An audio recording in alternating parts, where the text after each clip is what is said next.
Salutations and welcome to the Manabar Video Game Podcast. I'm your host, Andy Rose, and today's date is... August 29th, 2004.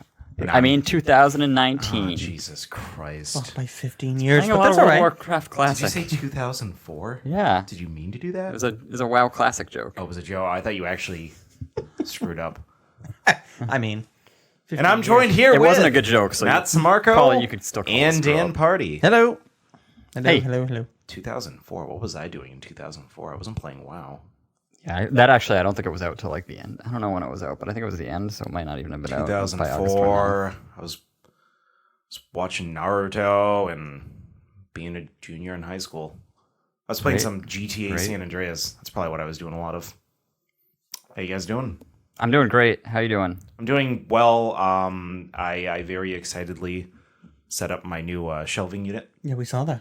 that I talked about last week. Got all my video game pop figures on it. I'm also a little worried that I don't have enough room for what is to come, Oh, yeah? such as a very giant Final Fantasy VII Collector's Edition Yeah, Cloud on I his can't motorcycle. decide if that's like the biggest mistake you've made or like the best decision you've ever made yet. It's a little of A, little of B. I mean, it's a mistake in the fact that I spent like $300 and something on that collector's edition. Yep, But as far yep. as like expensive collector's editions go, I feel like it's not all that bad for what I'm getting. Yeah, I guess it just depends on like. For me, it would depend on how many they made. It'd be cool if it was worth a bunch of money later on because they didn't have a lot. And Yeah, they didn't. I don't think they said yeah, how it's many. hard to They, say. they were probably making as many based on the pre-orders. I don't know if pre-orders like went out of stock or anything like that. Speaking of statues, Dan, you've been buying up a few recently. I did. I picked up a Mega Man one, as well as a a Zelda. All right, for the record, I'm struggling to get through this because Andy's making fun of me with a gesture, telling me to hurry up. And a Skyward Sword one, but I don't.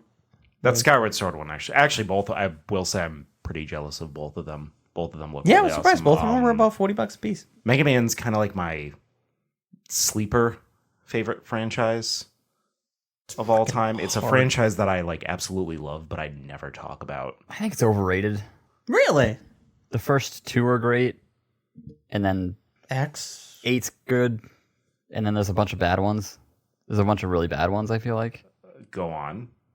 I don't know. I don't really have enough information right now to defend Bad this ones point. are ones that you haven't played.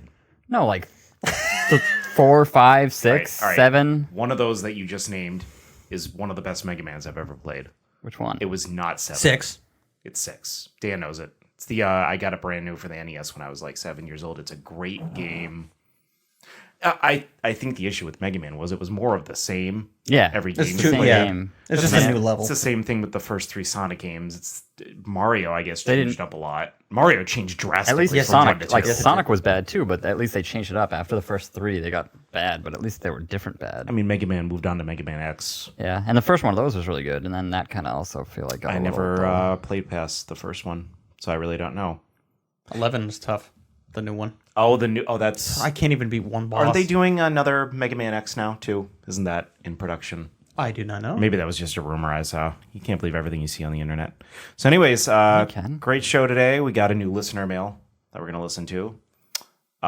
New games are out for PS Plus and Xbox Gold for September, and then we're going to talk about linear versus open world games. Cool. But first, what are you guys playing? I'll start with Dan. I'm gonna go with me. So I actually picked up Control, Oh, nice. Oh, and without any spoiler, tell me how. Oh, I'm only an hour and a half in. How do you like it? I heard it's really great. It is. I mean, like I said, an hour and a half. I haven't really learned too much. Yeah. But it is. I'm very it excited is to play it. Crazy. What the hell is it? I keep don't hearing know. about it, but I The first haven't hour, it looked feels it like up, a horror so I don't game. really know Can what you it is. compare it to any game franchise in particular? Yeah, Alan Wake, which is previously what this game, the company that made it. Oh, Alan Oh, well, all right, that makes more sense. It's Alan Wake in the kind of storytelling or the narrative. Like she walks around and she kind of like talks to herself a little bit. Even when she's like listening to someone, you can kind of what are you doing over there? Are you screwing up your mic? No. Okay. Ignore the man behind the curtain. Exactly. Yeah, it just starts off with, I guess there's a company or a government department called the Federal Bureau of Control. And she's talking a lot of gibberish of stuff that you have no idea what's going on. To herself. Not a lot of games. Alan Wake, I remember him doing that, but didn't the guy in Silent Hill 2 also talk to himself a lot just whenever he like reacted to something, but there was no one around? Yeah, it was more narrating. He wasn't like being crazy talking to himself. He was just kind of like saying what was happening and he was kind of crazy. Is this like dementia talking to yourself? Or? No. This is like almost like her internal thoughts. So like at one point she'll be listening to somebody and she'll be like, "This guy's kind of weird." Are there enemies? Like, are you fighting things yet? Yeah. The enemies kind of remind me of those enemies from a little bit from. I'm trying to think like a mix of the Alan Wake enemies, where they're just like they're human form, but they have like a glowing like their face is almost like looks like it's on fire. It's like fire red. And not only that, just a few of the enemies are just like almost like shadow looking things. And it's like creepy when you go into the menu. It's got like this eerie music, and I'm like, I had to research like, is this game a horror game or an action game? And people have said it's kind of like a mix, and I was like, oh, this is great. Yeah, I actually didn't. I don't know anything about this game. I saw some really good early buzz, so I added it to my GameFly queue based on that, because it's like, oh, this is the perfect GameFly game. I've never heard of this game. It's been getting some early buzz, kind of like a Plague Tale. Yeah, like you were really the only person I heard talking about it. It's like, oh, perfect. Dan seal of approval. Add it to my queue. I'll see how it is, and I love that. So I'm hoping Control is the same. Yeah, the shooting. I mean, I haven't gained. It looks like from in the menu you can get a ton of different like abilities and things like that. At the moment, I just have this like regular pistol. But the fighting is really like fluid. It feels good. You're just kind of at the moment running around like kind of hectically firing at things, but so it's good. It's good. And then what's the other game? What else have you been playing besides the baseball? Are you still playing the baseball? Yeah, every now and then. There's nothing wrong with that, Dan. You're so ashamed. There is. It's kind of like I don't want to waste my time, because I know in 2 months when baseball's over, I'm not going to want to play it anymore. But are you having fun with it now? No. Oh, that's then why are you playing it? I don't know. Why are you it's playing just kind of this. It's got those challenges and things. Yeah, and your season pass challenges, yo. I did it. I deleted you Apex off of my PlayStation yesterday. Me too. I cut the cord. I did that months ago. Where's my high five? No, Matt and I are high-fiving. We deleted Apex. You deleted it a long time ago. I made the right decision a while ago. Wow, that was the worst high five I have tried to witness. There we go. Yeah. Good connection on that one. And here you go, Dan. It's probably the worst. That was a pity high five. Screw you. I made the right decision a while ago. Ears, but there's no right and wrong decision when it comes to playing or not playing a game. People just have their own tastes. There's wrong decisions. I didn't make fun of you for deleting it. No, I know. I'm kidding. Anyway, the other game I actually tried for a little bit. I did not get a lot in at all. But Samus Returns. Oh, how are you liking it? It's good. It really seems like it's going to be difficult. Just to remind the audience, this is a remake of Metroid 2 for the NES. It was for the NES? Yes. All right, so I didn't even... Oh, okay, here we go. So here's the time. thing. When I kept hearing that it was a remake of Metroid 2, the thought that kept happening in my mind was, oh, it's a remake of Super Metroid from the SNES, because I thought that was Metroid 2. I did not know they made a second Metroid game for the actual NES. I thought there was just the one. So this is a remake of Metroid 2 for the NES. I did not know. I thought it was the Game Boy one. I thought it was based off the Game Boy. Oh crap, it might be the Game Boy. Now I don't know. I know it's not Super Metroid. It was whatever. It's a remake of Metroid 2. I know that. That was not on the Super Nintendo. So how is that, Dan? It's good. It's really difficult. Like, it's a side scroller. And getting used to the 3D took a little while. Is it a Metroidvania? No, because it's Metroid already. So it is. Well, so technically it is by industry standards. Yep. I don't like that. I don't like that term though. Anyway. All right. So, Here's the thing. No, God. Why is it a Metroidvania? If Metroid did it first, isn't it just a Metroid at that point? I know Metroidvania is nice to say. It's a funner word. It is. Yeah, but they do Soulsborne. Soulsborne. Encompasses a wider range of Who's Never heard Soulsborne? Who's forcing that narrative? No, that's just typically what they call those types No, of. I've heard Souls game. I haven't heard Soulsborne. Is that a thing? Yeah. I've heard that. Really? Yeah. If you I have don't one, like it. So- if you just use one game, it's like confusing because it's like, wait, are you talking about another Metroid game? Well, Dan No, said that to no, me it's a before. completely Like, different game. Metroidvania? Shadows Die Twice. You're like, oh, it's a Souls game. I'm like, oh, okay, I got it. I don't need Soulsborne to tell me that. Probably because they're trying to encompass everything that From Software is made. So they're gonna add each new IP they add. So it's gonna be like a Soulsborne Shadow. Oh my god, I want to know how good this game was. Dan, tell me how this game was. Anyway, like I said, I only played like half an hour, 45 minutes, but it's good. It's really difficult. Like just some of the bats that are like flying around trying to hit it is because you have 3 different positions, obviously, just like the old school side scroller ones, and sometimes the thing comes at a weird angle, and you're like, "Fuck, you know what? I'm just gonna bail and see if I can get them." At attempt number 2, but You getting lost? No, there's a nice little puzzle on the bottom, or not a puzzle, map on the bottom that kind of just shows you where you've been.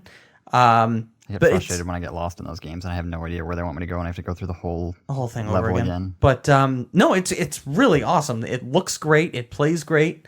I've heard nothing but great things. Yeah, about so I was like, all right, this is gonna be good. I do remember when I purchased it, the guy was like, "This is really hard," and I'm like, "Pfft." I'm like, all right, it's a side scroller. How hard can it be? And then I popped it in. I'm like, oh god, the first enemy's kicking my ass. Now, like, do you have any like previous experience with the Metroid games, like the side-scrolling ones? I mean, every Metroid game I've played for about an hour, and then I'm like, oh, I'll come back to this, and then I just never get back to it. Again, I would love to play. I have the one for Super Nintendo that like some people, Super Metroid. yeah, Super Metroid that people think are like By their the way, favorite game. So, hashtag confirmed. Metroid 2 came out for the Game Boy in 1991. so I was right. Yeah. Oh, I thought Well, when you said that, I'm like, oh, I'm probably right. I didn't. I could have sworn, but I just knew it wasn't Super Metroid, which I had thought for Yes. most of my life that Super Metroid was the next Metroid after the first one. How cool would that be to remake that game? Super Metroid? Yes, I'm surprised they haven't. that would be even if it's in first person. I still would want to give it a go. But yeah, so I've those are the 2 new games wait. that I've been playing.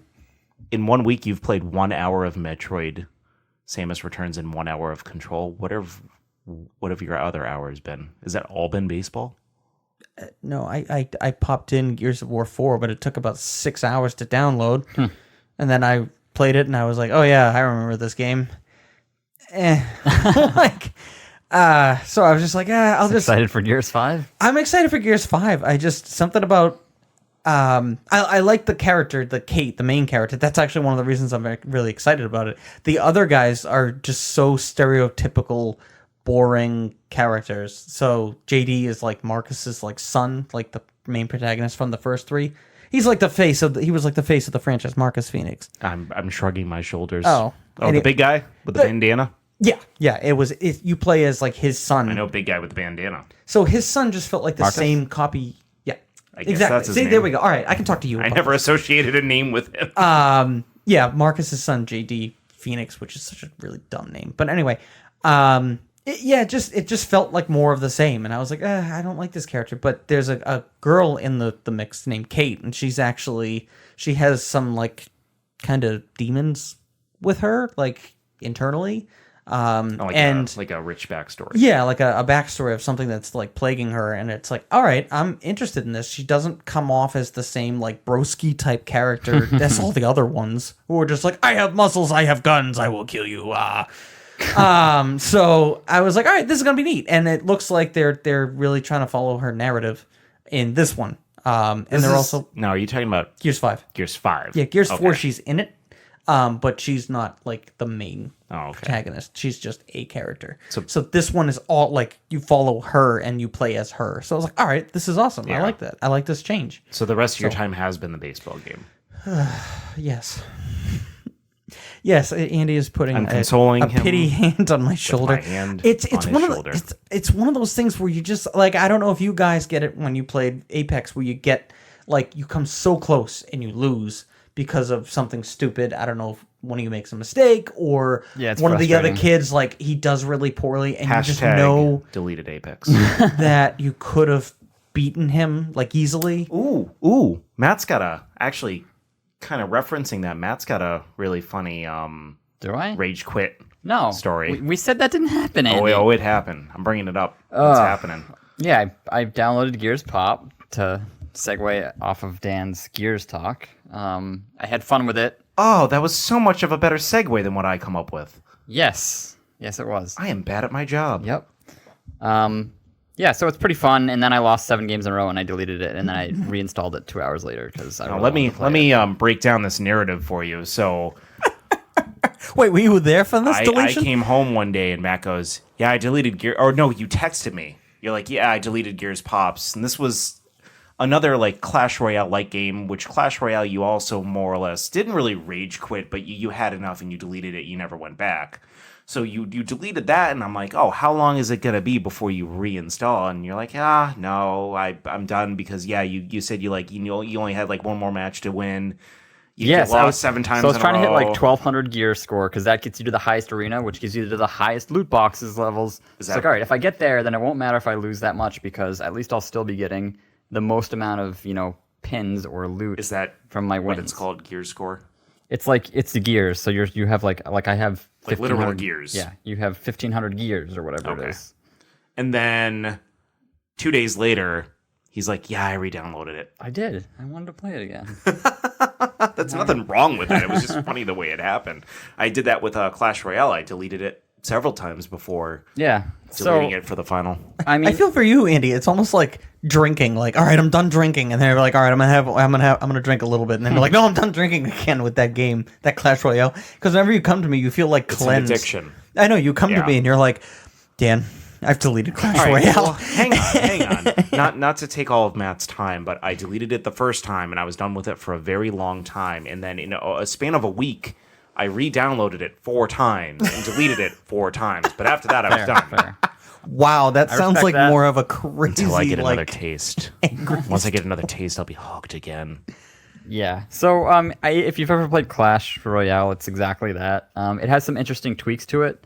So, yeah, there's like a cover mechanic. So, the further you can take, like, there'll be between 3 and 5 pieces of cover between you and your enemy, and the more cover you can take, the further out you can like place your units.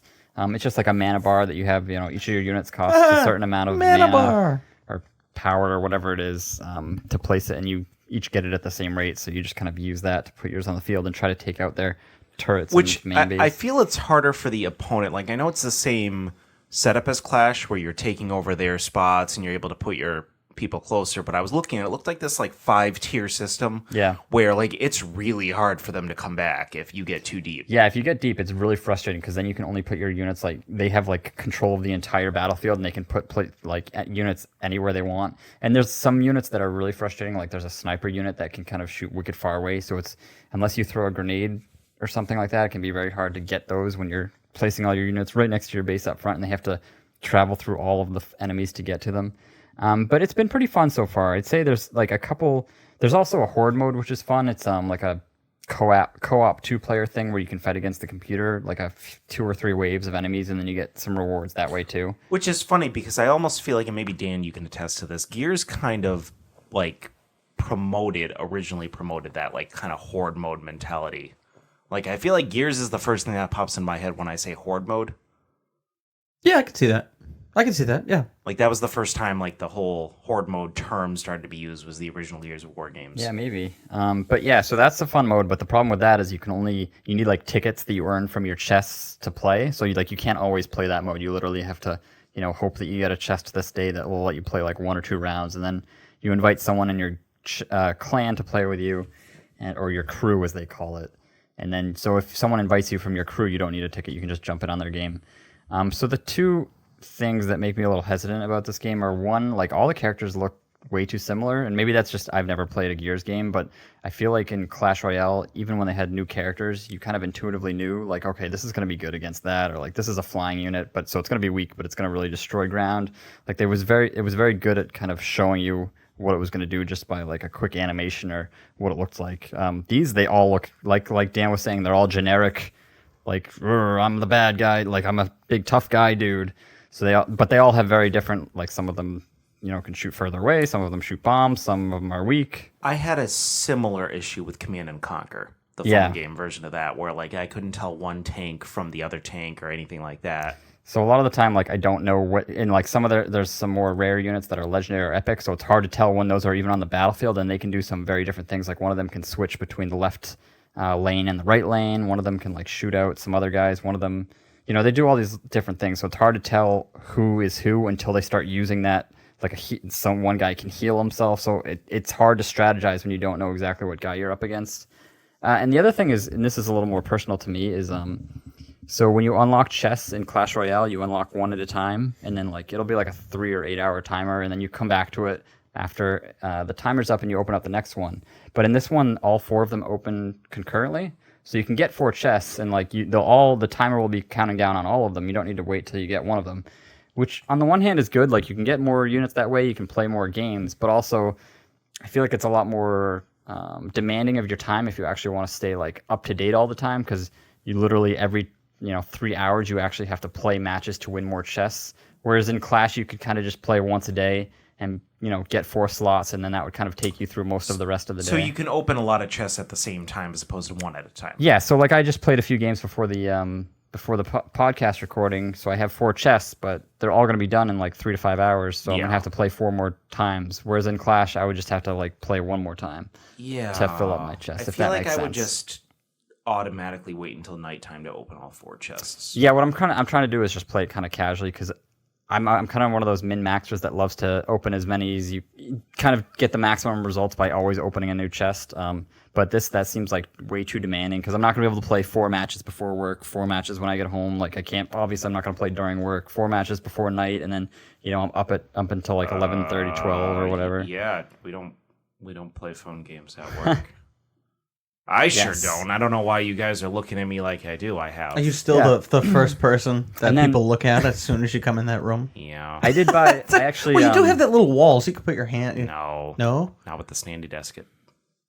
So I have this standing desk at work. It protrudes outside of the desk. So if someone comes in the door, I'm the first person on the face of my office. So it does have that normal monetization where you can buy packs and stuff. I did buy the welcome bundle, which was like $5 or $6, and I promptly got 1,000 units of guys that I never want to use. So I was like, all right, that's a good lesson to not buy these, because it was like all garbage. So now I just have a bunch of units. Do not do microtransactions on phone games. It's not worth it. Whoa.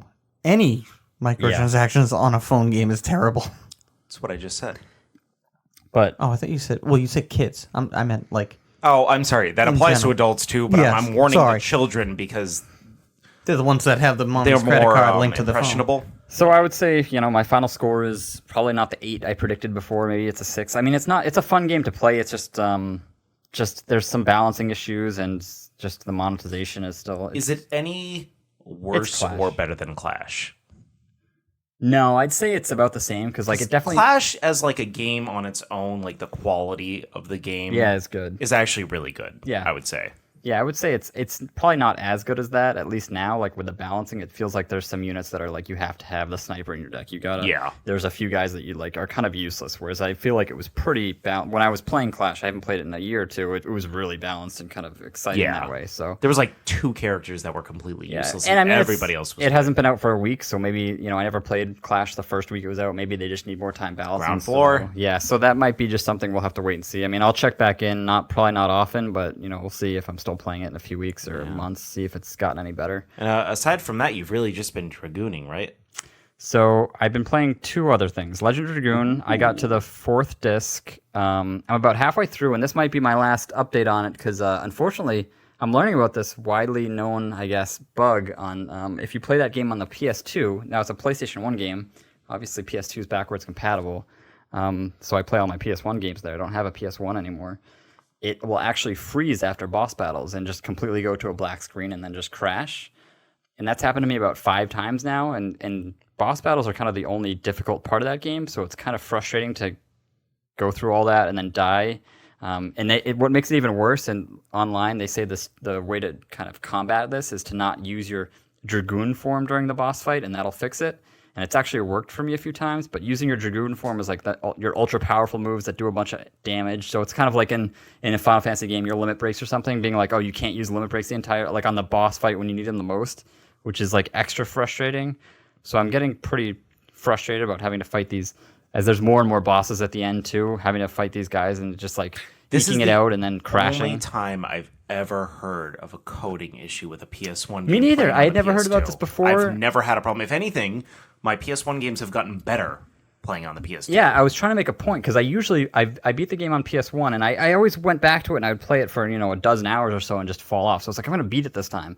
And it seems like the second half is where there's more bosses and where that issue, I guess, comes up more often. So this is the first time I'm running into it, and it's kind of a bummer. Yeah, because I wasn't able to beat Final Fantasy VII until I had my PS2 because it would always freeze on the PS1 at a certain point. Yeah, it's funny. I have no idea what the issue is with that specific game, but it's super disappointing. No, it really is. What was the other one?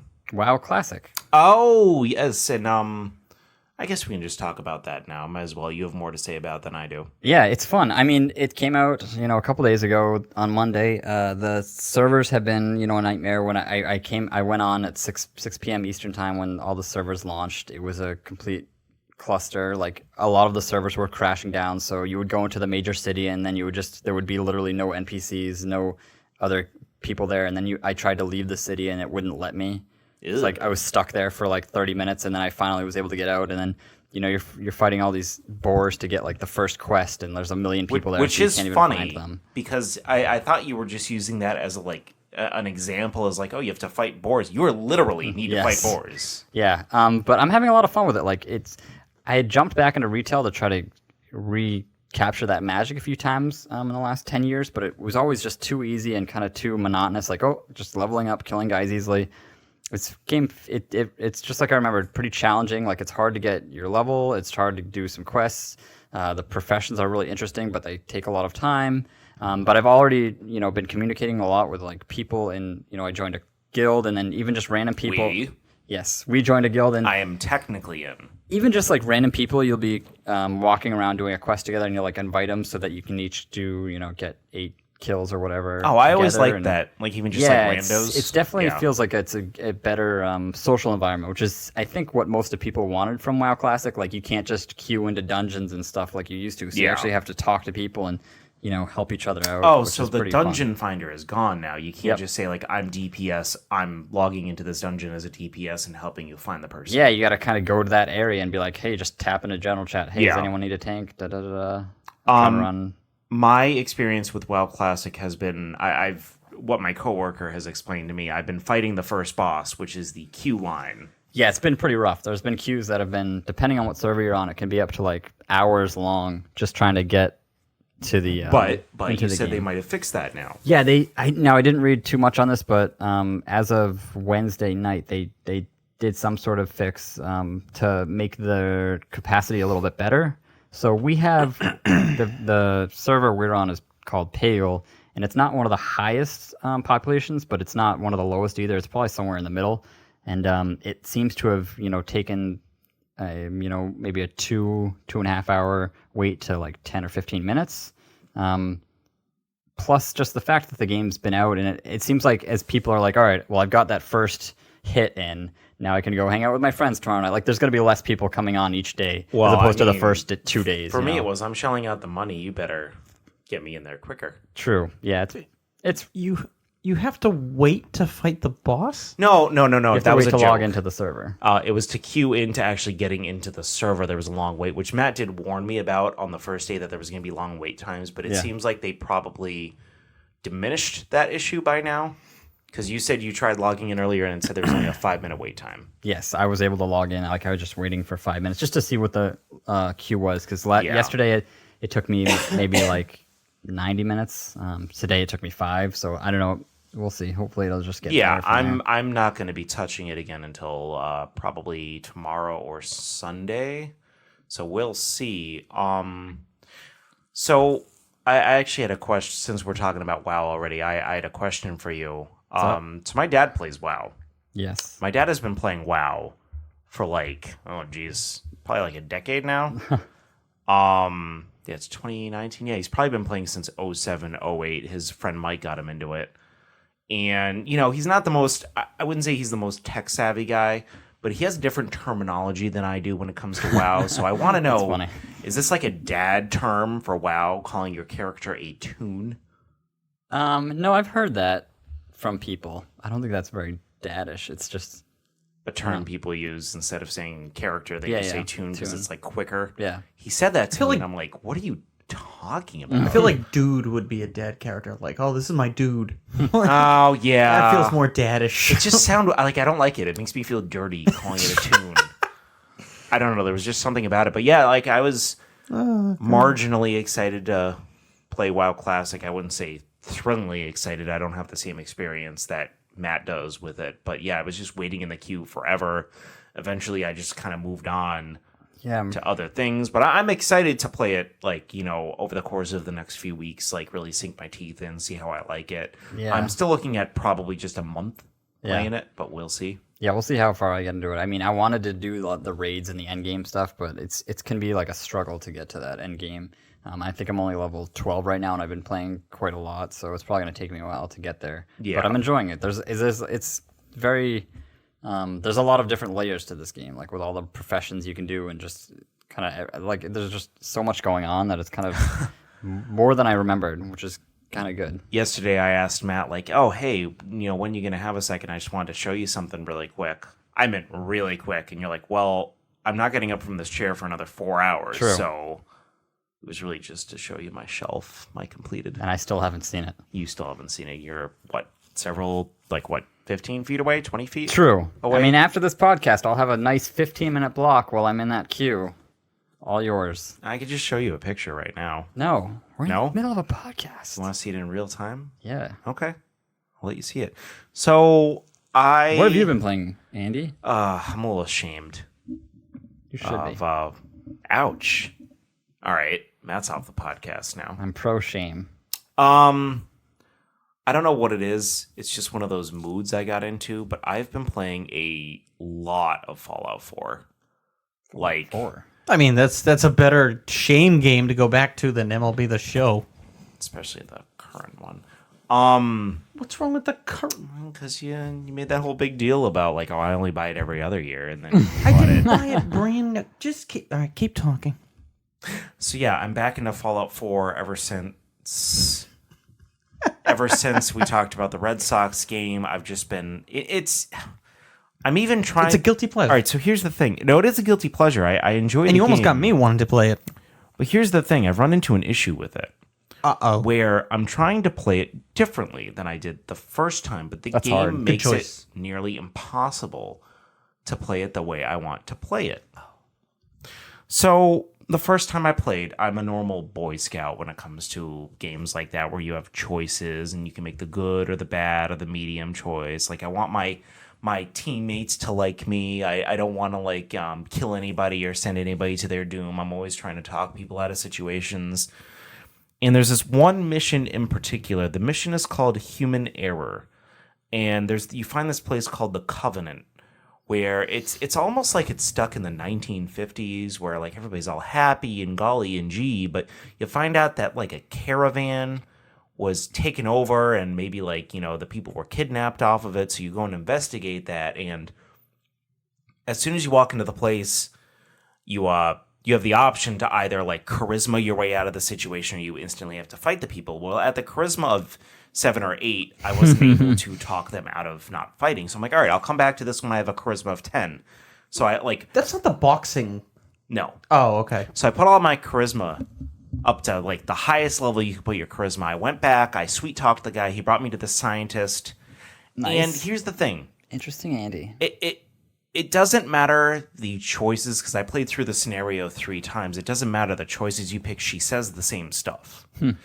And And then at the end, you can only pick one of two options. You accept her offer and you let her kill this woman who may or may not be an android. Or you deny the offer and you have to attack the people, which is what you would have done originally anyways if you didn't have a charisma of 10. You would have been forced to fight everybody in the place. All of, 90% of which have the same exact line when you pass by them, which is my other issue with the game. So I wanted to go the evil route, and I just wanted to see what it was like. Everyone. What does it get me? All right, so originally I went the good route. I'm like, no, you can't kill an innocent person. Doesn't matter if she's a robot or not. And I killed the scientist, which I guess is being good.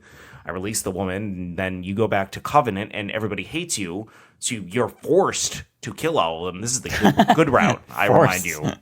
Because they're attacking you all of a sudden.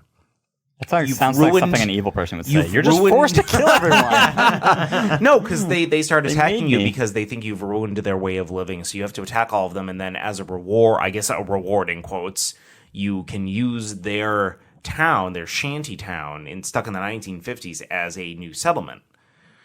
So here's the evil route. You accept the offer. You get, wait for it, 300 caps, such a whopping number. Sweet. So you get only 300 caps, and you basically let this scientist electrocute this person who, in her defense, does end up being an android, a synth in Fallout World. She does end up being a synth. So the scientist was correct in her assumption. By the way, her assumption had a very large margin of error, according to her. So it wasn't even like a foolproof test. So you let her electrocute this woman, and then you get 300 caps, and that's it. You get no other reward. So But you go back to that town and people are still around? Yes, but here's the thing. I thought I could go back to the town, to Covenant, and it would be an allied faction, an allied town. Nope. Can't use the workbench, can't do anything, get nothing else from it. Bummer. Oh, well, you can take anything. So here's the weird thing. If you went against the scientist, and they all hated you, and you killed them, even after you turned that base into one of your settlements, it would still act as though you were stealing all of the items in the place. You could go into your edit mode and kind of delete all of them that way, but you couldn't actually take them into your person.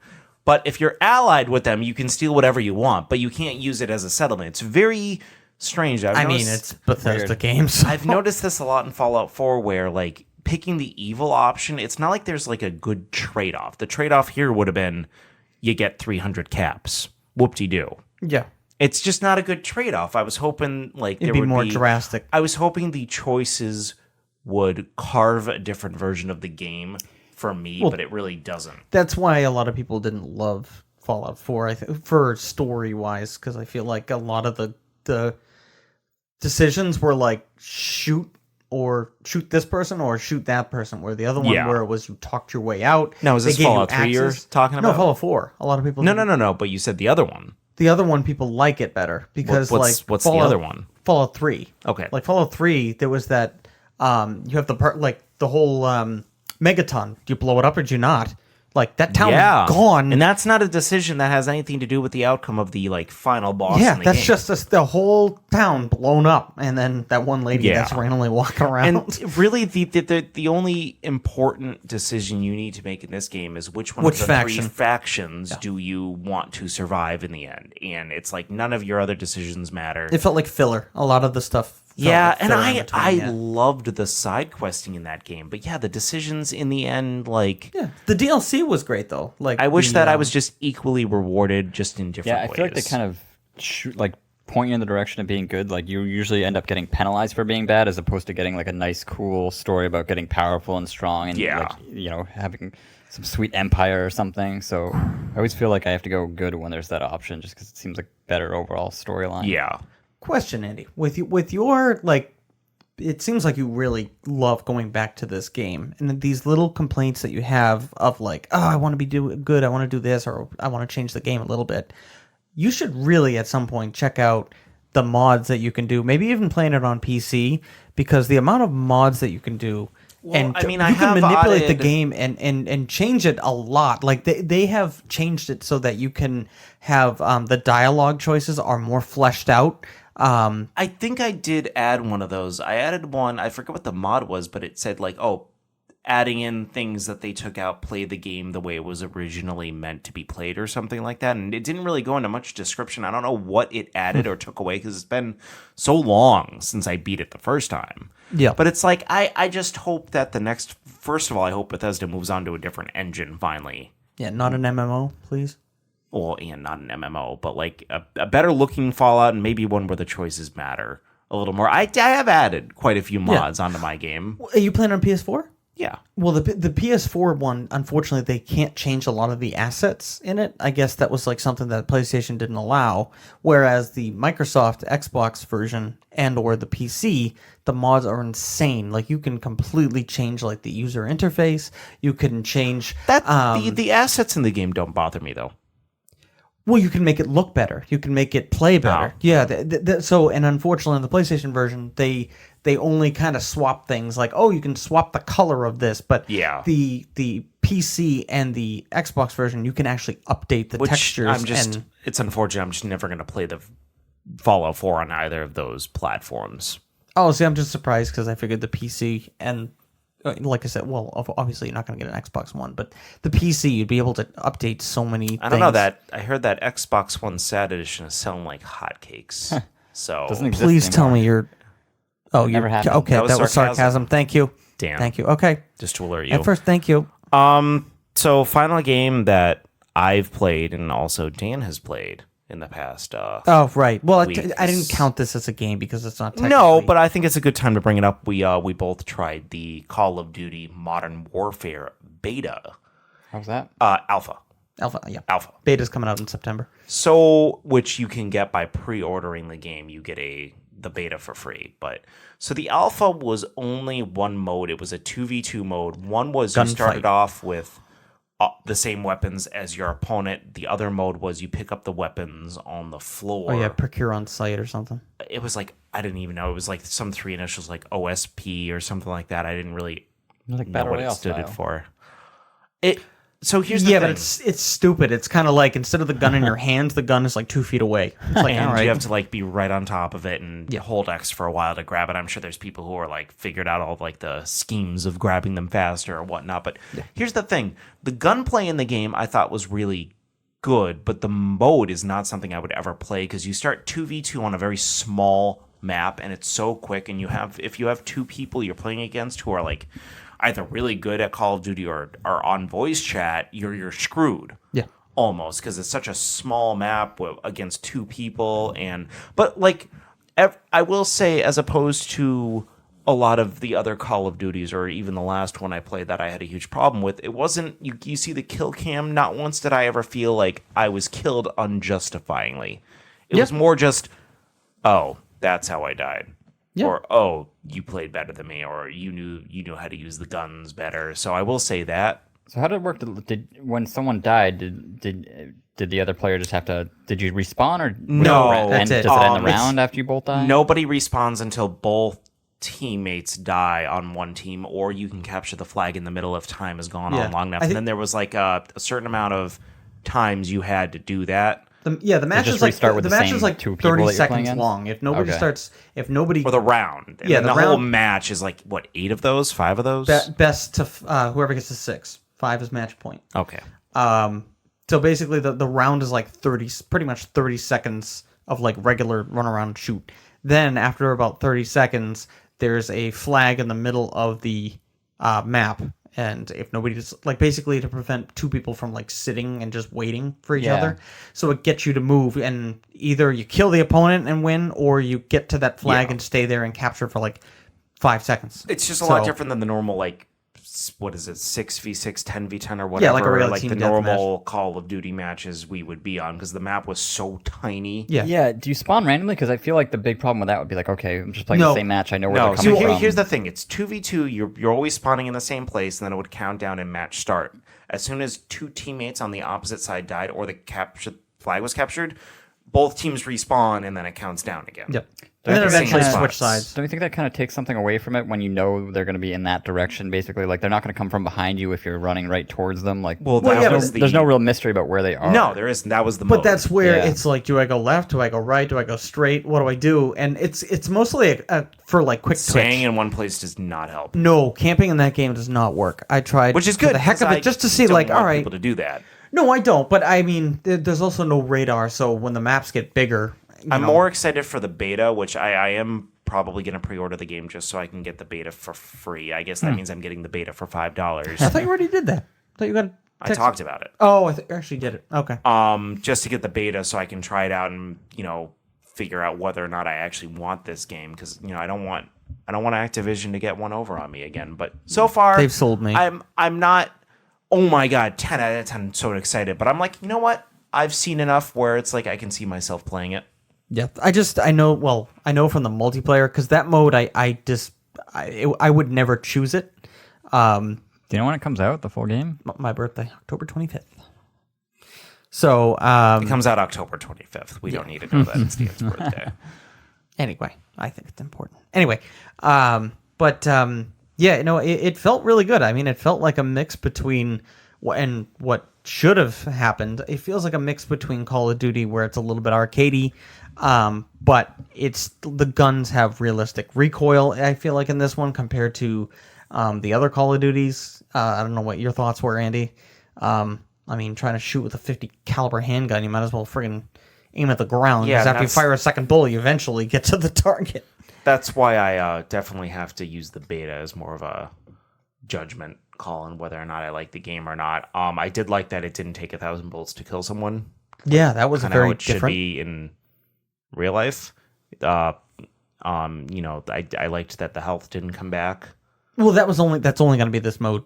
Oh, That is confirmed that is the only thing. That is to hurry up the game. we will see then. But I'm very excited for it, and I will be picking it up day one. Moving, Ground floor, as Matt says. Day one. Moving ground on, level or whatever. we have a listener email that I want to read out to you guys. I thought you were going to say we finally reached one listener. You did it, boys. We have a lot of listeners. Yay. Hey guys, I'm a little late to the email game, so I'm not first, sad face emoji, but nobody's perfect. Oh, no, Well. okay. But Buddy's nerfect. That's what he actually said here. It was kind of a joke that nobody's perfect, so he switched the N and the P. All right, moving on. Nice job, Mike. Moving us. As a dad first and everything else second, having a good casual game to play on the fly helps scratch the itch I always have to play video games. With that in mind, I wanted to put the bug in your collective ears about a couple of mobile games I've been playing nonstop the Sweet. past few weeks. Both are free to play and have a varying degrees of monetization. Varying degrees. The first game he talks about is Warriors of Waterdeep. Oh, is this the one that... No. Is this the one that James had us try to play? I don't know. Okay. Warriors of Waterdeep. Waterdeep sounds... No, it's definitely not I think that one. Waterdeep's a board game. Lords of Waterdeep is a board game. I wonder if it's based on that. That was a game we've played before, but it's a D&D based game where you take a group of 4 warriors through a dungeon after dungeon. You have a cleric, wizard, ranger, etc. to choose from. It's a fun... Dan, stop distracting me with Sorry, the phone I was while showing I'm you a reading. picture of it. It's a fun time sink. Definitely has a bit of pay to win, but you're not held back by a time gate via regeneration, hearts, or lives. All right. That is The other huge. is I'm gonna check it called out. Orna, ORNA, the GPS RPG. Basically, 8-bit Final Fantasy meets Pokemon Go. Pretty simple concept, so there's not much more to say about it, but it is a lot of fun. There's a decent level of enemy, class, and equipment variety that keeps the game interesting. Very easy to sit on the couch and just grind. I've also been playing a lot of Diablo 3 on my Switch because probability. Oh, because portability. Probability. It sounded correct in my head. That just makes it even funnier. Screwing this up. Thinking of taking Overwatch off the shelf again. I'm thinking about the same recently, Mike. if you ever looking for a friend to play with, Andy. Oh, yeah. I'm always looking for friends to play Overwatch with. I doubt Dan's ever going to pick it up again. No, I'm tempted to trade it in. Really? You were so excited. I was, and then Call of Duty has me excited for... You can keep the game and play it down the road, Dan. I'm just going to trade it. Okay, you bought the hoodie and everything. It's neat. It's got a cool lore to it. It's just... I'm way too far back from... Just like Matt talks about how, getting into Clash Royale now is just like... it's crazy. People already know the ins and outs. And Just surprised the collector wants to trade in the game. Yeah, because I know it's also online only, so at one point it's going to be useless. So, at that point. Well, I've rambled on long enough. This is him talking, not me. You guys have great chemistry, and I'm really enjoying the podcast as a whole. Keep up the good work. Mike from XOXOXOXOXO. He was giving us hugs and kisses. Oh. That's not where he's from. I don't know where he's from. That's nice. Massachusetts. Thank you, Michael. That's cool. I love new phone games. I'm going to try out. I'm downloading Warriors of Waterdeep now, so.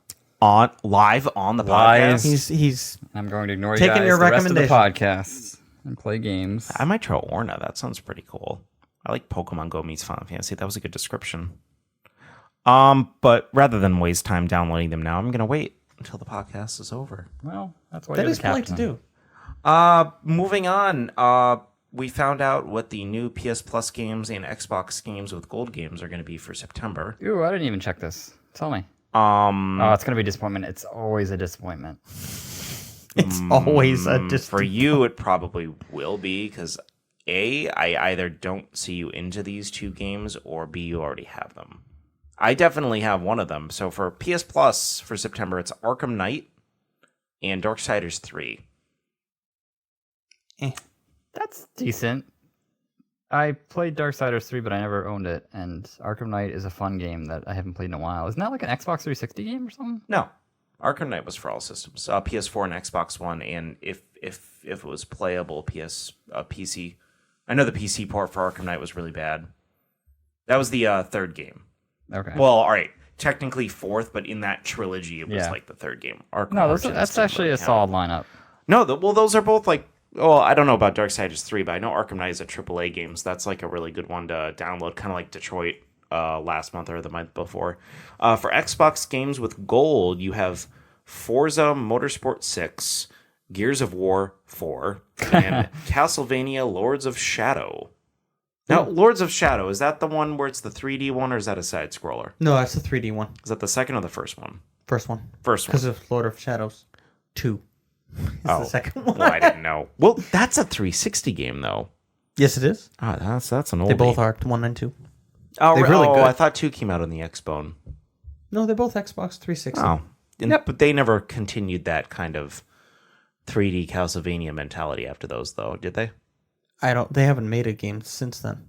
Castlevania. Oh yeah, it's Konami. They don't make games anymore. I forgot. Yeah, they I'm that up. interested in trying Darksiders 3. I played the a hack and first slash. one. Yeah. The first two are really fun. I'm really surprised you're interested in that. That is a very hack and free. slash. I played the third one briefly. I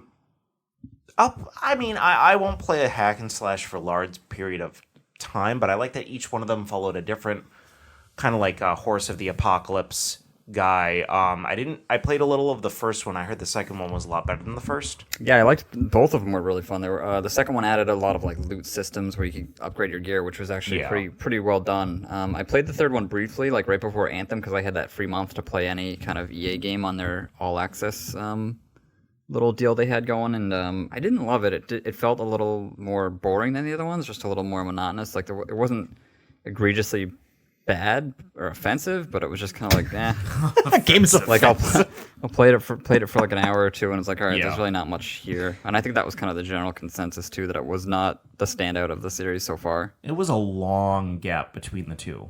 Yeah, and they're making another one, which is kind of surprising. I always felt like God of War overshadowed that game, just because it had to do with That's how fantasy I felt about hack and Dante's slash. Inferno. I felt like God of War Dante's overshadowed Inferno was Dante's another one. Inferno, because Dante's Inferno was very much... But I felt like Devil May Cry and God of War were the kings of hack and slash, especially in the PS2 era. and I felt like everything else just kind of fell to the wayside. Darksiders, I felt like had its own identity, but it was, pretty well known that it wasn't as good quality wise. Who was it made by? I have no idea. I want to. I don't even know if the third one's made by the same company as the first two. I feel like it was THQ Nordic. Well, yeah, all right. So, but, THQ went out of business and then was bought out. And when it was bought out, it became THQ Nordic. 'Cause THQ was like a huge deal when the developer went out of. They're starting to THQ Nordic is starting to put out a lot of games. Yeah. They're not always known as the highest quality game. Well, but, especially since they got bought out and became THQ Nordic.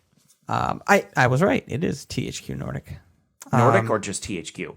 THQ Nordic, Oh, specifically. made by Gunfire Games, the is third the one? developer. Yes. Okay. So What about the first and second, though? I want to say Well, while Dan's talking Yeah, about that, go ahead. Arkham Knight I own, so I'm not going to be. Well, I'll probably download it, but it's not like I can get any money for. that's Arkham Knights Night, at this not point. Origins, right? Knight. I know everyone crap talks Origins, but now it's back with That's fine. It's back. You beat it. Yeah, You beat it.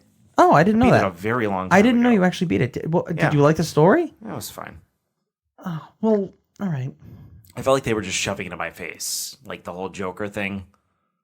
It just felt very forced. Well, that's because they got the new voice actor Troy Baker, and they were like, "Oh, we want to show off his, voice talent." And I thought the voice actors did a very good job at mimicking Mark Hamill and Kevin Conroy as Batman and Joker, respectively. But okay, I know immediately. I had. all right. Here's the thing: Arkham Asylum and Arkham City. I remember a lot about them, even though I only played through them once.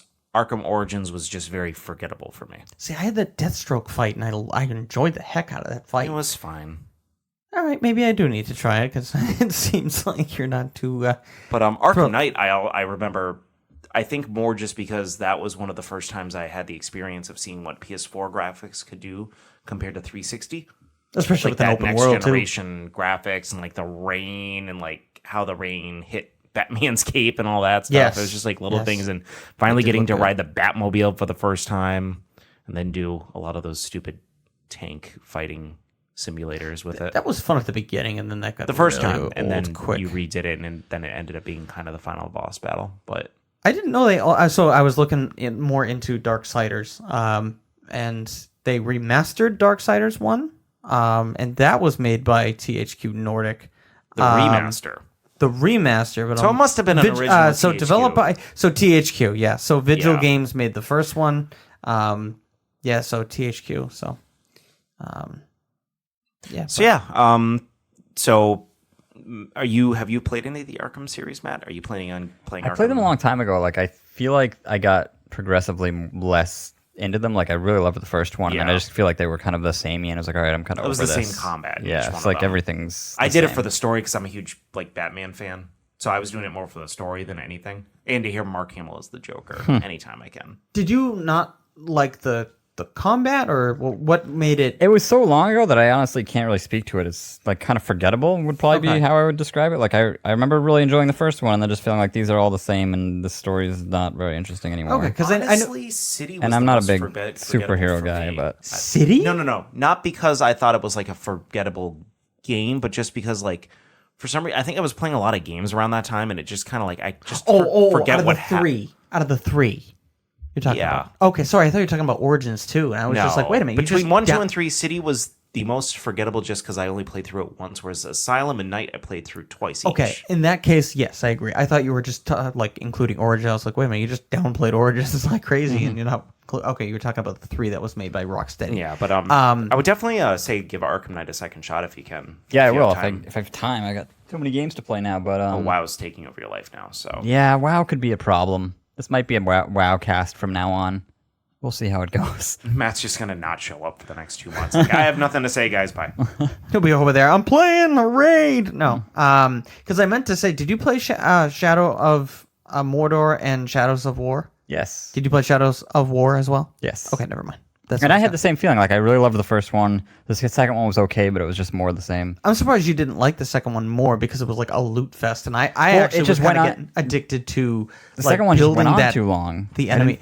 That is true. just- I it heard a just lot kinda- of people. It was like a grind fest. Yeah, I was like, all right, I'm just doing the same thing. Like, it almost feels like it's intentionally slowing me down. It's just there's too much to do. So it suffers And it's from the from same. the Assassin's Creed Odyssey type of thing, where it's just too grindy.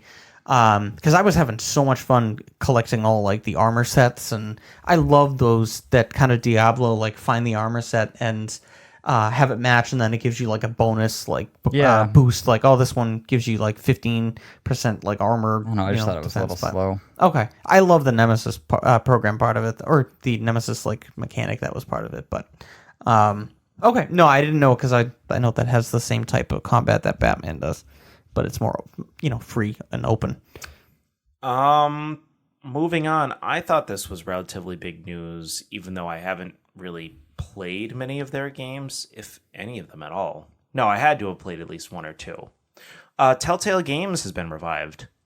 Really? Did either of you guys see this? I did not. LCG Entertainment bought them out, and they're also, they also bought all of their old IPs, and they're also going to be making new games under the Telltale brand and actually bringing in some of the original developers on kind of a temporary freelance basis and hopefully full-time positions in the future. Nice. So that's very interesting. I didn't That's really weird. see anything that they were going to be making specifically. I think they capped off that Walking Dead. They like fired everybody and then said, yeah, we're still finishing The Walking Dead.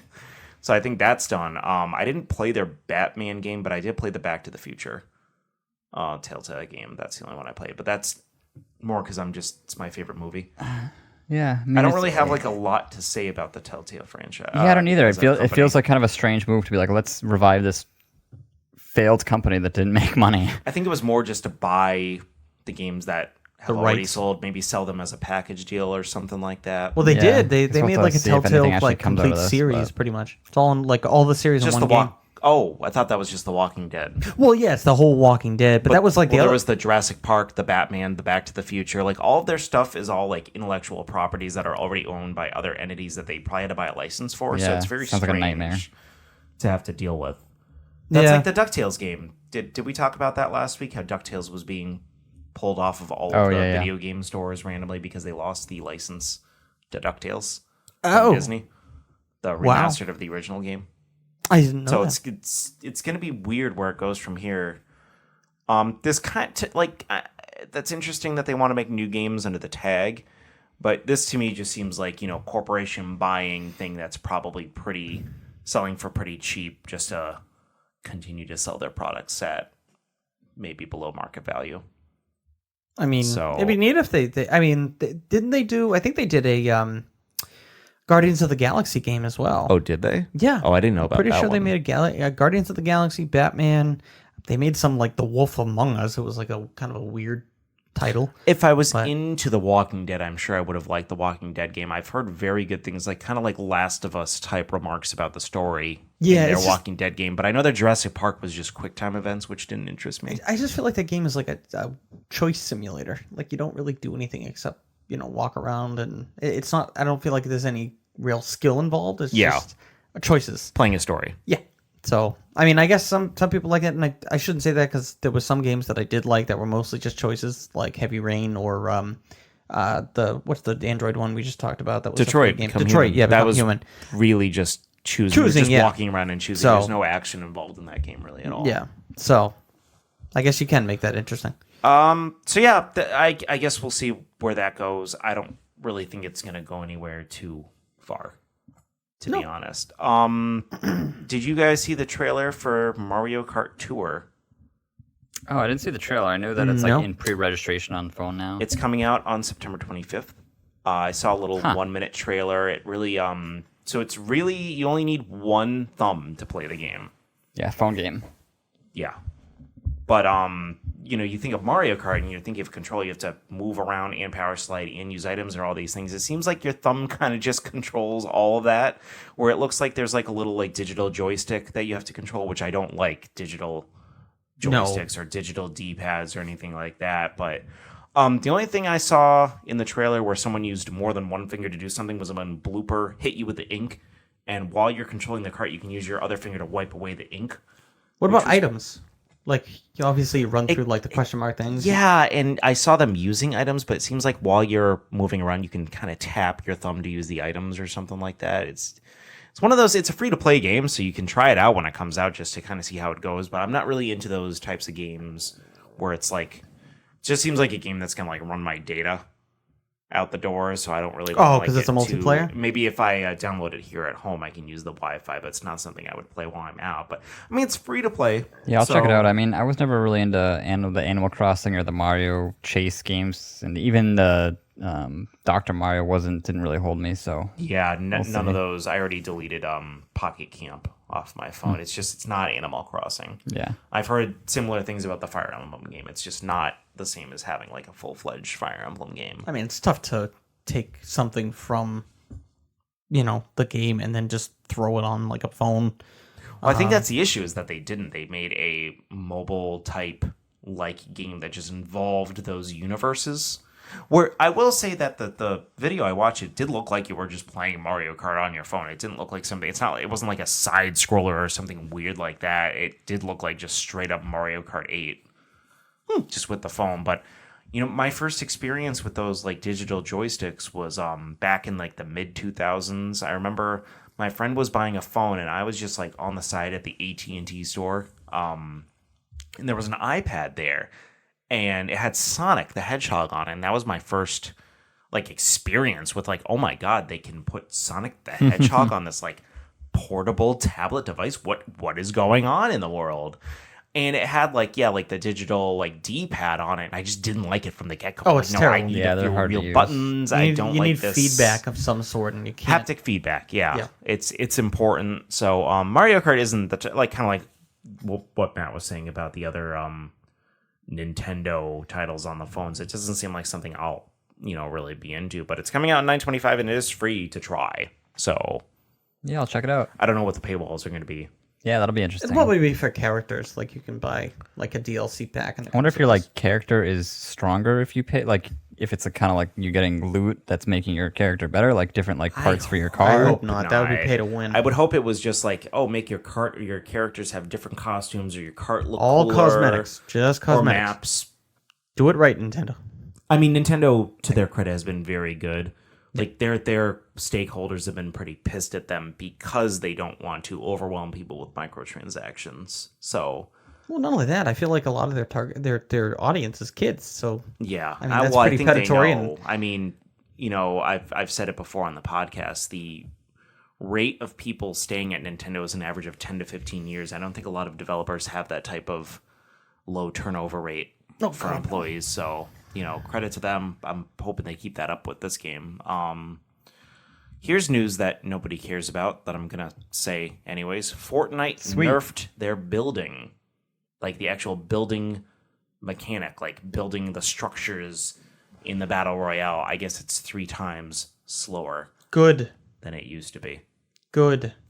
Yeah, I do remember like the few videos I've seen of that. It would just be someone gets shot at, and then there's just an 8-foot building. Yeah. Many games Dan and I played. That almost makes the game appealing in a way, but Nah, not really. still no, because that's one of the things that I hated the most was the building in that game. Oh, they're also doing a Borderlands crossover. That I guess they've been doing a lot of crossovers. Like Yeah. John Wick was in there at one point. Borderlands Yeah, crossover. Thanos. Yeah. They're just gonna put like an event that'll put Borderlands characters or something into the game. I bet. Like the Borderlands It's not like guy a that's crossover on... game or anything. No.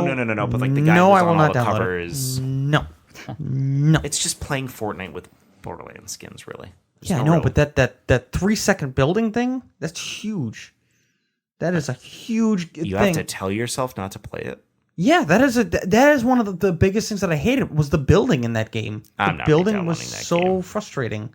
But no, anyway. I can play Fallout Battle Royale. I can go back to Overwatch.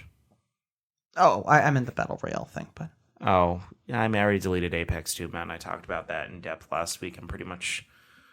done I mean, with that Battle was Royale more- or I just mean, done with No, Apex? I mean, I jumped on the bandwagon with that over morale issues, like a morality delete because of what the developers were saying to the I just- people. Also, it was wasting a lot of time, admittedly. So See, that's what I need to do with baseball. that's all I have for any type of news topics. Is there any news items you guys want to bring to the table? No, nothing happened this week. Nothing happened Except this WoW week. It was Classic. really slow. Yes, WoW Classic came out. We'll talk about that more in depth on the WoWcast. That will inevitably maybe happen.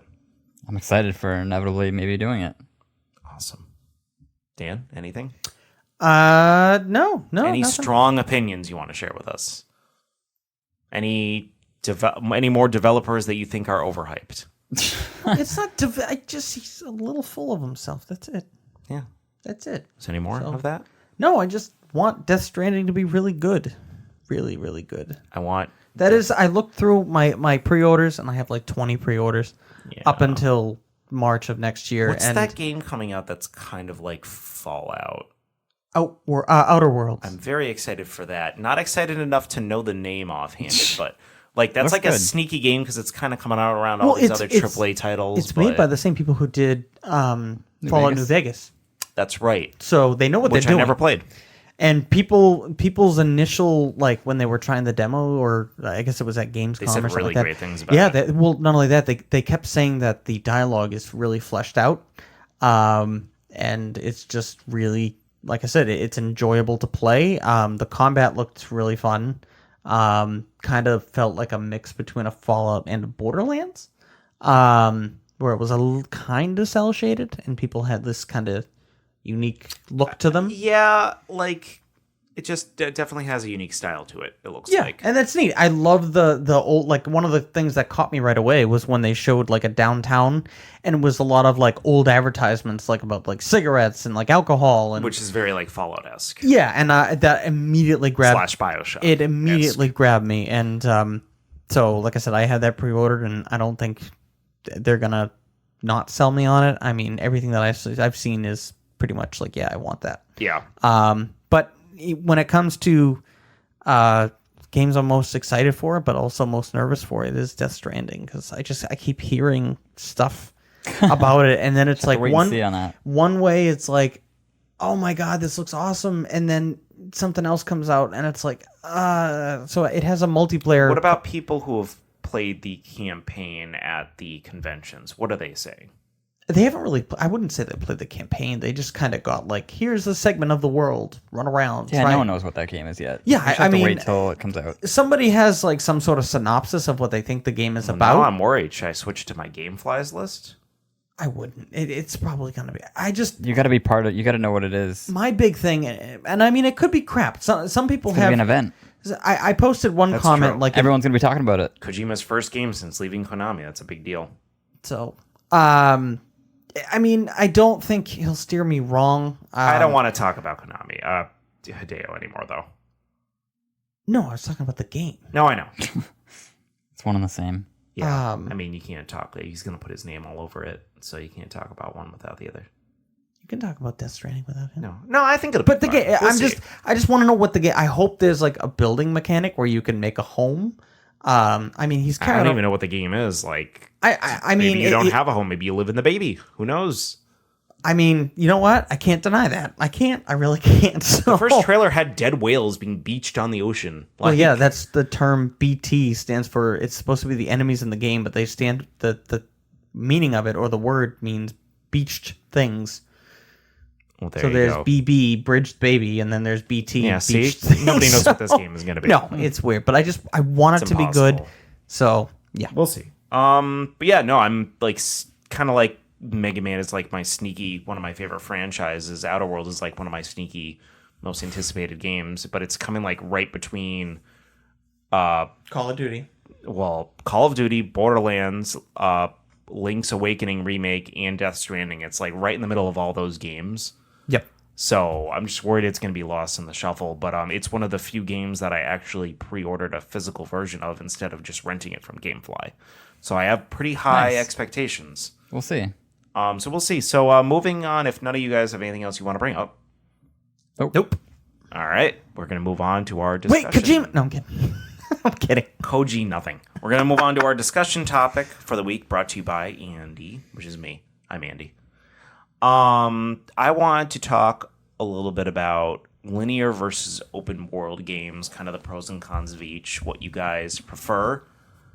out of each type of game, and maybe your favorites from each type, or maybe one that you think kind of bridges the gap. Bridges the gap. I don't know. Oh, I have a couple that I thought of that bridges the gap. I have one that could probably consider bridge the gap. Well, good. We're going to start with you, Dan. Preferences. No, I don't like how confident you were that you were going to start the segment. I'm going anyway. I'm gonna back up. No. Yeah. No, Matt, you go ahead. I'm grabbing the Great. reins. I I'm have grabbing the no reins. So confidence I'm in going to this take it stuff. over. Oh. And I think that open world games are the games that tickle my fancy. Oh yeah. Because I don't like that you smiled at me when you said that. I don't like that you said that. just because Neither does of the audience, I'm sure. because games immediately that I think of that you have that gave me that awe factor when you kind of realize like how much of the world you can play with. Grand Theft Auto 5, Fallout. I'm trying to think of the other one that I was just thinking of. Skyrim. Yes, exactly. Skyrim is just you open up this huge area. Oh, even Breath of the Wild. Immediately when you just realize you're at the top of the cliff, and then W. wow. Yes. So open world games just make it so that you can just explore the way you want. You're not tied down to any. You have to go this way or you have to go this way. You can go and find whatever you want. And I think just that sheer opportunity of being able to do whatever you want is what Which makes not it every so open exciting. world game gives you that opportunity, though. No, there's games that kind of hide it, or they don't. They make it seem like it's open world, but it's really not. But I would say, so talking about games that bridge that gap, I feel like more appropriately, Borderlands bridges that gap because that game. Oh, I see what you did That there. game is not really open world. It's kind of Several like smaller worlds connected by linear pathways. Exactly. Even you could say The Witcher 3 is not technically open world because all the worlds are not connected. There's 3 different, actually 4 if you count the DLC that comes with it. But each map was big enough to be pretty much like an open world, so people consider it kind of an open world game. But yeah, even like it kind of hindered a little bit what I thought of what I was hoping for the game. Greedfall that comes out in like a month. I found out that game is going to be similar to Borderlands, where it has 3 or 4 big sections, and then you just kind of walk into them, loading screen, all that, and then kind of just kind of roam free, do whatever side quests you want. So that immediately made me know that I want an open world game. Open world is just something that, I love to play. I know often your first complaint about a game is you wish it was an open world game. Yeah, but then also it doesn't work for every game. I've realized there's some games that just it just doesn't work.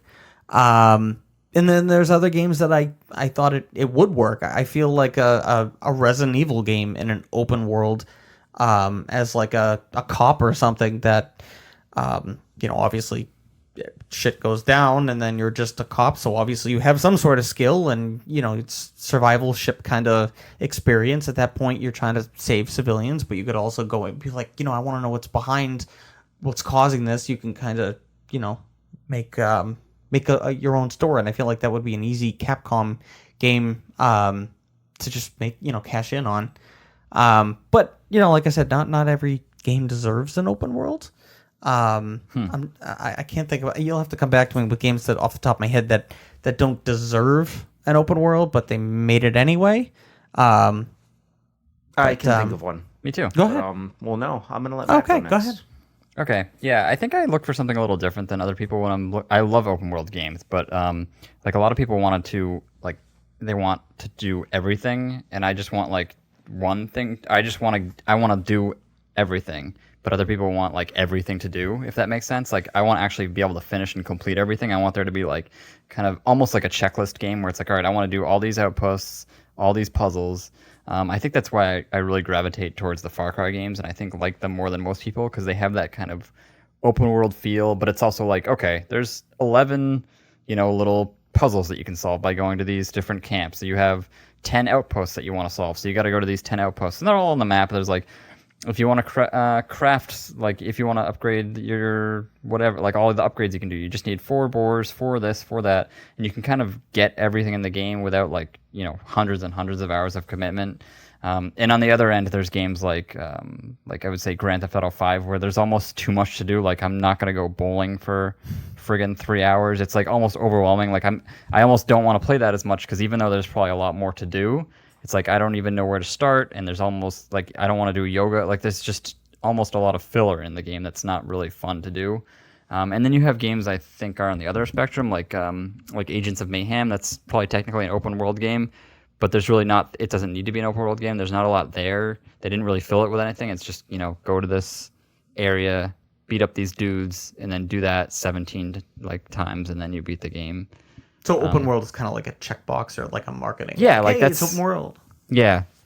So I mean, really like that's why I really like the Assassin's Creed games, because they're similar in that Far Cry style of like there's not a million things that you can do, but there's a million things to do, and you can finish them, and then you go on to the next thing, and you're done. It's funny because Odyssey I felt was like daunting. There was almost too much. Yeah, there was like in the newest Assassin's Creed, it was a little more than I wanted. I remember wiping out like an island of just like a few missions, and then I like opened the map, I expanded it, and I was like, "Holy crap! This was one." But there still was like a set. You're leveling up. You want to clear out this thing. You can kind of clear out the islands of all the missions fairly. Like at least it's not overwhelming amount of information. Like you don't have to really discover stuff. I know a lot of people like that, kind of going and discovering these new things, but I like them to be like, all right, this is going to be here. Like I don't like that unguided. Oh, I love that Fallout, like knowing like, which is that's why I never fell in love with the Fallout games, because like I just felt like I don't know what they want me to do. I don't know what I'm missing out on because I don't know what I'm doing, and then I just get annoyed and stop playing. Did you like Breath of the Wild? Because I feel like that is like I did, but I think I liked it of like discover. I liked it, but I think I liked it less than other people. Like I only ever got like 40 or 50 shrines because I kind of just got the minimum to beat the game. And then whenever I went back, I had that problem where I would be running around like, all right, I don't see any shrines. I want to see some fun shrines. Like I can't find anything. This is frustrating. And I'm sure people are listening right now like, oh my God, this guy's an idiot. Because I'm sure it's not terribly hard for other people. But there's just so many games to play. I don't have time to just like get lost for 6 hours not finding a single shrine, which is what I ended up doing near the tail end of that game. Yeah, and so here's the thing. I've been pretty vocal about my distaste for straight linear games. And it's not that I don't like linear games, it's that I don't, kind of like what Dan was saying, I don't like linear games when I feel like it could have been more. Like Mario, like the old Marios or like a Crash Bandicoot, like yeah, those are kind of like they were made that way. There's not really much you can do with them. I mean, Mario expanded to kind of a faux open world in some of his games, but that's kind of like a bridge the gap game where like in Mario Odyssey you could go to all these like different worlds, but it wasn't truly just an open world game. You just had several kind of smaller compact areas to go around in. They were more like levels, honestly. And like, to me, I think there is a good balance. Like, there's one game in particular that I'm thinking of that was open world, and I don't think it had any right to be, because all of the space was just empty space. Like, when I say empty space, I'm not talking about Breath of the Wild, where, like, there was, like, a lot of fields and, like, rocks you could climb up. I mean, like, legitimately empty space. And I have the HD version sitting on my shelf right now waiting to be played, and that's Shadow of the Colossus. Oh, yeah, yeah. So Shadow of the Colossus, battling the Colossi themselves, is that the plural? I don't know. Battling them themselves was amazing. This epic music, and you're trying to fight each one of them in a different way, trying to find the weak points, but you had to actually manually travel to them, and there was, like, I remember this one in particular point where it's like off in the distance, I saw like a little shadow, and I'm like, oh, I wonder if there's anything cool up there, and I'm like, dude, don't bother. There's nothing there. It's going to just literally be a rock, and there's no NPCs, there's nothing in the world. It's just open world for the sake of it. Part of the charm of that game, though, like it's so big and empty, and then there's just these giant colossus size. But there's nothing to interact with. Yeah, it's not even like here's a town. There's not, but and after you fight, when you automatically transport back to the center, it's not like they push you to try to explore. They tell you lift up your sword, and you know exactly where the next one is that you have to fight. Yeah. Whereas Breath of the Wild, Like, yeah, you could be searching for hours for more shrines, but that's getting you to explore more of the map. And you can find other things. Yeah, like I was really, really, really, really, really far into the game before I found this one mountain that had one of the 3 dragons kind of curled up at the top of the mountain that I'd never noticed before. And it was like, oh my god, like so far into this game, I'm still finding new and interesting things. I thought that was really cool. But I do agree that open world can get a little daunting with certain ones. Odyssey does come to my mind where it's like, oh my god, I just did everything. Like, I was going to points that I saw on the map and then finding out, oh, the missions are going to make me go back to them anyways. Don't bother exploring. And I guess it's not that there wasn't much to see. I haven't played nearly as much Odyssey as you guys have. I didn't feel like there was too much to see to, keep pushing myself to explore that world. But then there's games that they're technically linear, but I feel like they do so much with that linear atmosphere that you almost don't notice. One would be The Last of Us. Another would be BioShock.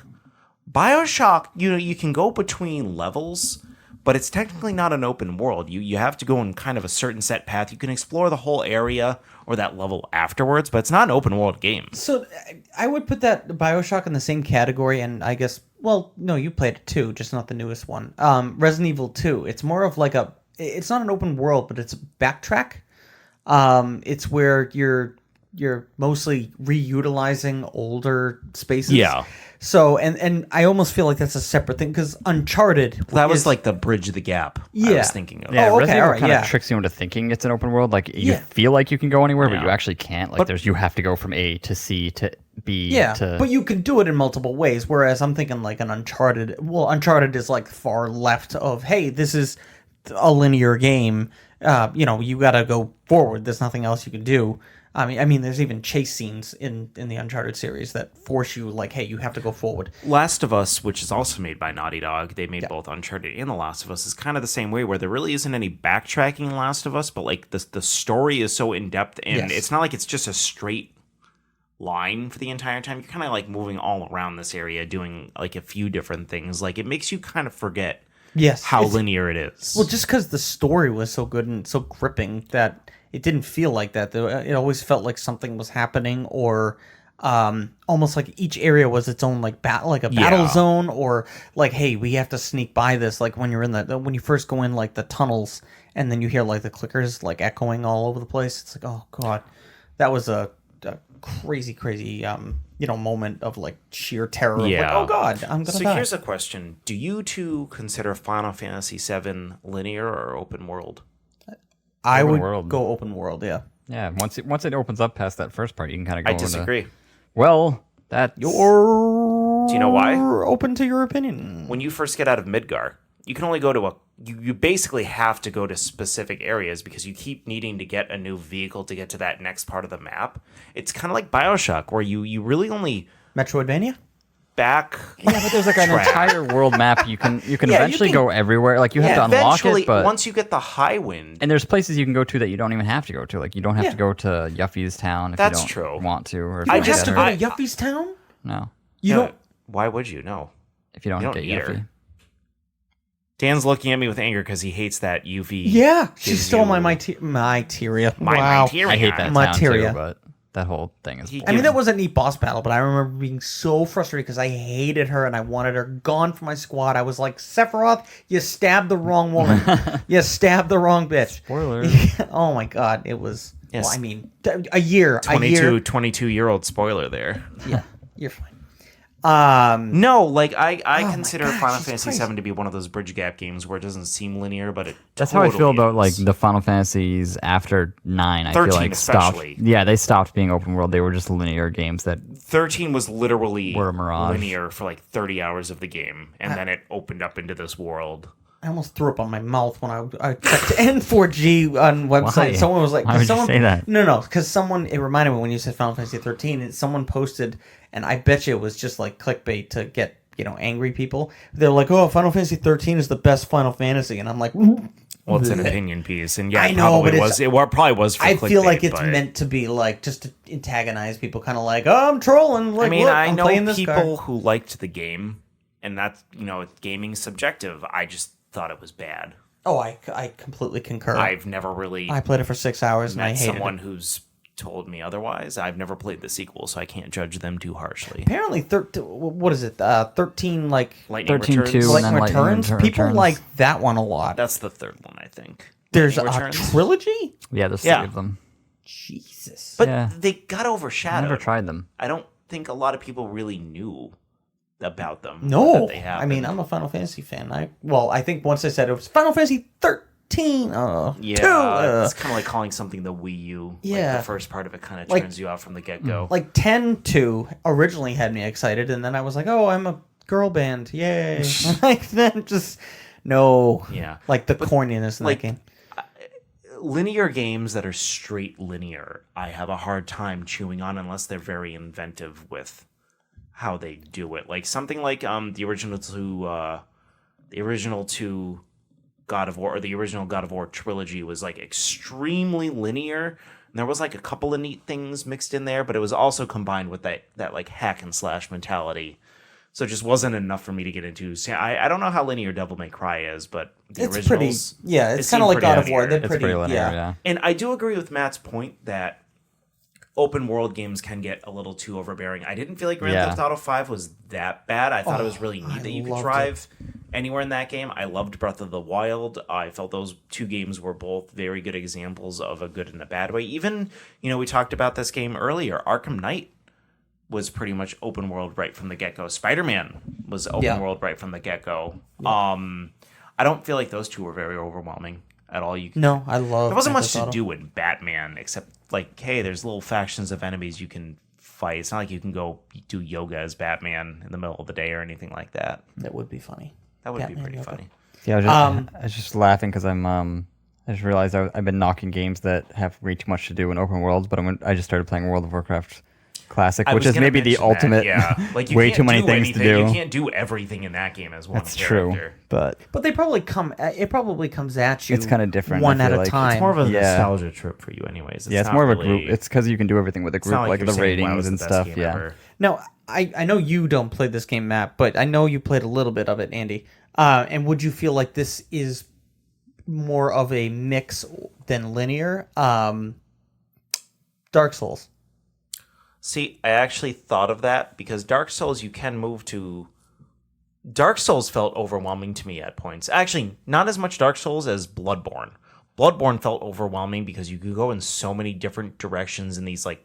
And they're there's, like, also like narrow paths. Like yeah, they're not just... to mention it was like smaller areas, and Yes. I'm like, I felt like it was a little overwhelming with the amount of direction you could take. I never felt like I was going in the correct direction. Like it That's felt why like I it could never wanted to get be into a them. linear game. yeah. Not But only was it- it too hard, but it was too much. Like, Yeah, what like was I I supposed think to it's do? like the Dark Souls one the is Dark very Souls is more linear. Yeah, it's more linear, but it's also more finite. Like you kind of know. Whereas in Bloodborne, there'd be like a pile of books over here. It's like, oh, I'm gonna whack that. Oh, there's a pathway. Oh crap. Like, Bloodborne was a game that I felt like should have been more linear, but at the same time, I give them a lot of oh, I respect love it. for making the game open world because it really like forces me to like, all right, try to like explore different things. Don't only like have this like one train mentality that you have to go in that exact direction. Because I can't remember if it was you or a different friend who found me like some like really cool outfit. You had to like go into like the depths of the sewers and down to this bottom space. Yes, I'm like, I yeah. don't know if I would have ever. There is even Found that. I remember my friend was playing that game and he got to this world I've never seen before, and I already beat the game at this point. I was like, whoa, Was that Chris? Yeah, Yeah. I was like, whoa, how the heck Shout did out to Chris Rafferty. how did you even get here? And he was like, oh, there's like a random coach, like one of those like vehicle like coaches that's like sitting on the side of a level. Yeah. And if you walk up to it, there's like a note that says like, oh, it's gonna take off or whatever to this town. And if you get there at a certain time, and you automatically get transported to this like new town Oh, wow. that I completely missed. And it's not like a hallway and then you're done. Yeah. It's a whole level that I missed. And I was like, what? This is crazy. And it has Yeah. a boss and everything. So yeah, I felt like that game was that would be another mix between like an open world Yeah. feel and It just sucks yet that, has like, the linear component to it. That type of game has like the difficulty level where like maybe you're not pushed to explore as much as other games because Risk the factor. game it's a challenging game. There's the risk factor, like there's a learning curve to that game. So, I don't know. That's like Bloodborne is like definitely in that middle area where it's like not necessarily a complete linear, but not really a exact open world. But I can see why some people might not be able to latch onto it. I kind of like Dan, prefer like an open world game, but I do need to have a limit to how much world there is for me to explore. Like I feel like there are games where it can be very overwhelming. No Man's Sky. No Man's Sky is a whole different breed. Feels like you can go anywhere in space. daunting. Like I keep wanting to start. I'm like, yeah, I'm gonna build this. I can go anywhere. Well, that's completely different just because it's procedurally generated too. Well, yeah, but it's procedurally generated to a point because some people can go on your planet and like steal your stuff apparently and like really destroy. I wonder how that all works. So I don't know. Very interesting. I mean, it could be as people go out, it keeps building and building and building to a certain extent. But I know that people have Minecraft. You could go for miles and miles and miles and miles. Like the Minecraft procedurally generated. Yes. That was true procedural generation though. Like it created itself as you walked.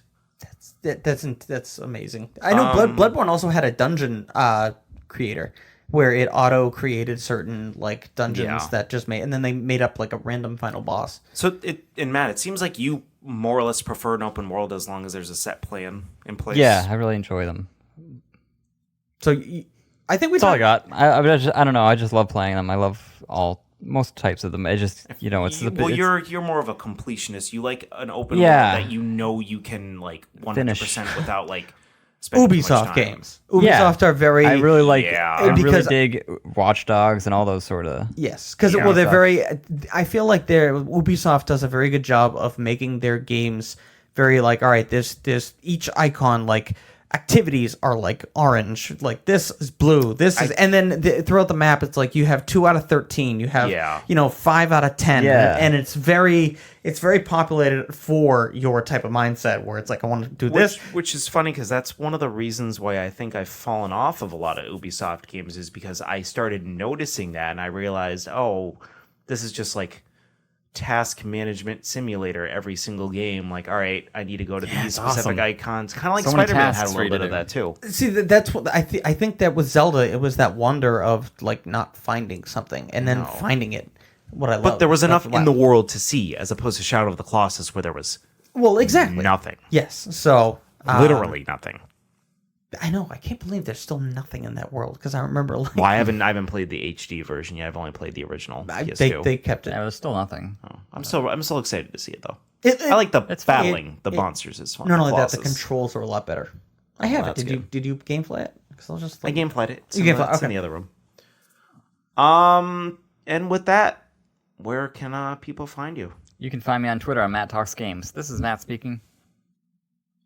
If it wasn't obvious from my Twitter handle and your voice. People have told me they have trouble telling between the two of you. Really? Well, it's my friends that say that, so maybe they just know my voice so well. Oh, okay. Yeah, we're just B actors. Dan, where can people find you? You can find me on Twitter at Game Review Guy. I realized the past few times we did the podcast, I forgot to ask. So nobody knew for a few weeks where to find both of you if they were trying to reach you. Oh my god, I bet they were so sad they couldn't find us. Or horrible. You can find me at Hiley and Andy on Twitter. You can also find the podcast at manabarpodcast on Twitter. You can email us at manabarpodcast@gmail.com. We love reading emails and hearing your discussion topic. Keep them coming. Suggestions. And also, we are now on the Instagrams. Woohoo! But unfortunately, on the Instagram, because of a clerical error, it is the Manabar Podcast on Instagram, not just Manabar Podcast like the rest of our social media things, but I am trying to fix that. Okay. So we'll see what happens there. And with that, this is the Collector, the Trophy Hunter, and the Bargain Bin Gamer logging on.